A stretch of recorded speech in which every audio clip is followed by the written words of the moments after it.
Pemirsa, perayaan Tahun Baru 2024 tercoreng akibat kericuhan yang terjadi di Jalan Pucuk dan Pasar Timur.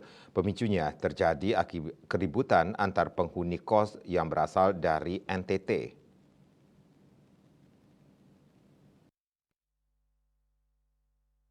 Mendapat informasi itu, pecalang setempat datang ke TKP dan menegur mereka. Bukannya menurut, penghuni kos tersebut malah menyerang pecalang. Para pecalang tersebut langsung menyelamatkan diri, tapi 3 motor milik aparat desa adat tersebut dibakar.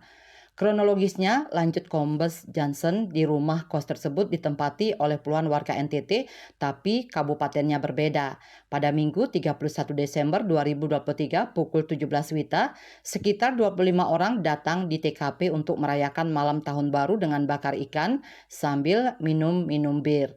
Selanjutnya, pukul 22 WITA, suami warga NTT berinisial NV 31 tahun, BN bertengkar dengan adiknya PS gara-gara rokok. Pertengkaran tersebut lalu dilerai oleh JH, tapi caranya melerai agak keras sehingga menimbulkan ketersinggungan. Akibatnya terjadilah pertengkaran keras antara BN dengan JH karena pertengkaran tersebut makin melebar melibatkan dua kelompok warga tersebut. Pada Senin pukul 00 WITA datang 10 pecalang Banjar setempat dan menyuruh penghuni keluar dari TKP karena sering membuat keributan. Warga NTT tersebut tidak terima dan langsung menyerang para pecalang tersebut. Karena kalah jumlah, para pecalang tersebut menyelamatkan diri. Namun 3 motor milik pecalang yang diparkir di pinggir jalan depan rumah kos tersebut langsung dibakar. Pukul 00.30 WITA, sejumlah warga NTT bukan penghuni kos datang ke TKP dan melempari kaca jendela rumah kos tersebut. Selain itu, mereka menjatuhkan semua sepeda motor milik penghuni kos.